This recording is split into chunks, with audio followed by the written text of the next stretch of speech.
Wednesday core session. It's very cold here in the tropics this week.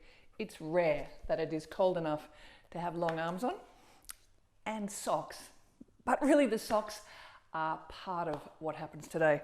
I've dug up these socks. I couldn't even find a matching pair of socks in my cupboard. That's how rarely I wear socks in the tropics. But let's stop talking about this and let's see how we can use socks as what I think is fun to work on your core. Now, ideally you've got fluffy socks on and a slippery floor. Now, if you don't have either of those, you could really follow on any way you want. Okay, no socks, all on the mat. But if you do have a slippery floor and you do have your socks, let's be here so that you're two hands away from the edge of your mat so that your shoulders are over your wrists and your knees are under your hips. Oh, it might be a little bit uncomfortable in your knees. If it hurts your knees, you could put a towel or a blanket. Okay, push the floor down, spread the fingers and lift the front body up. When the front body comes up, the tailbone goes down slightly. Now what tends to happen is the head also goes down, but please can you lift the chest and look forward slightly. And again, reconnect with those upper abdominal muscles. Okay, so everything's steady. And here we are, our first sock movement. You're going to breathe in and breathe out, slide the right leg back. Breathe in, slide it in, leave it off the floor. Breathe out, slide it back. Breathe in, breathe out. One more time, breathe in, breathe out. And then bring that knee down to the floor. Now, I should say before we do the other side, we're pushing the foot down on the way back and on the way in. So part of our concept of working on strength as much as we can. The pushing down will engage more of the muscles. Okay, lift your front body, push your hands down. Here we are, left side. Inhale, exhale. Inhale, lift. Exhale. Inhale, push the foot down. Exhale, bring it back in. Inhale, push it out. Bring it back in. And one more time, push it out and bring it back in. It's probably no surprises what we're going to do next. It's both legs together. Push your hands down and lift your ribs. But if this doesn't work for your shoulders, then you could continue to do one leg at a time without doing the weight bearing. Virabhadrasana 1. Okay, squeeze the legs towards each other. The right foot is on the mat. Bend your right leg. Make sure that the knee stays over the ankle. And we're going to slide the back leg. Hands are on the hips. We slide back. We slide back. Get that knee over the ankle. So what stops the foot continuing to slide back is you're pushing it down. Be a little bit braver. Go on. Slide back. Slide back. Push it down. Yeah, so we'll also strengthen the hip flexors. Push the hips forward. Take a breath. So if you're ready now to bring it back, I want you to push it down as you bring it back. So go on, push. And we drag it up. Okay, let's go left side. So slowly, slowly.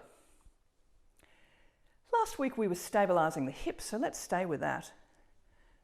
Left foot points forward. Slide back. Breathing. Drop the tailbone, lift the front of the pelvis. Slide back.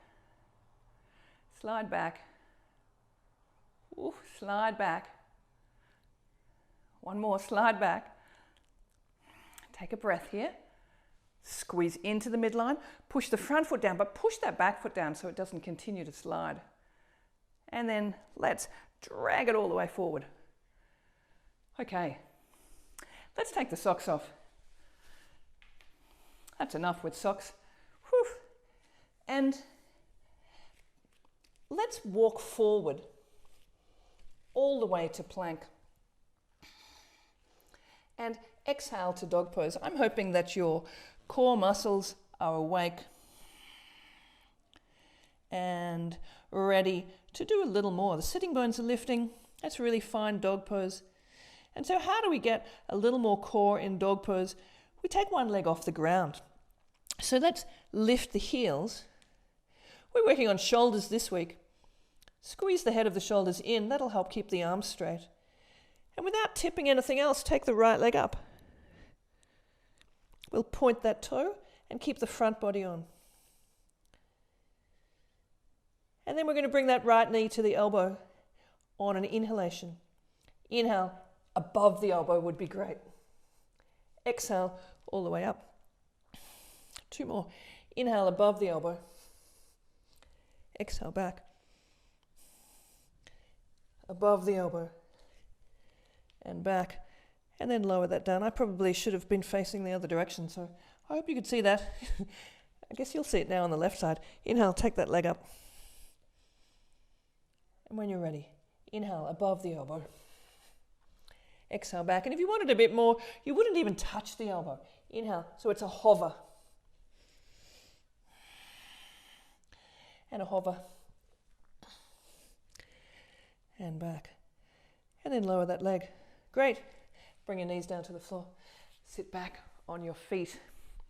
We're going to grab the belt now and just check in that we're using the core. Remember we did this last week where we put the belt under the back.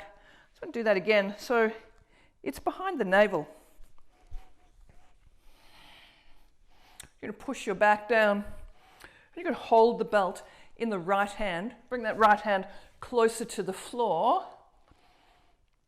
Maybe bring the elbow to the floor and pull firmly on that belt while you press down. Pull firmly. So it's easier to do when you hold your breath, but could you breathe in and breathe out? Pull firmly, pull firmly. If you've been coming to my classes lately, I've been tugging on the belt. Okay, lift the heels, we're not quite done. Push down. And we're going to go right side. Inhale, lift the right foot up. Exhale, lower. Keep pulling on the belt. Inhale, left leg. Exhale, lower. 2 legs together. And down. And again, inhale, lift. Pull on the belt. Exhale. Inhale, left side. Pull on the belt and down. Both legs together if you can. And there we are. Okay. Bring your knees into your chest. Give yourself a squeeze. Point the feet to the ceiling. And let's come all the way up. There's lots of different ways to work your core. Ideally, it's fun. It's hard work, but if you can find a way to turn the core on, lots of things get easier. Okay, thank you for doing yoga with me, and I look forward to seeing you on the mat again soon. Namaste.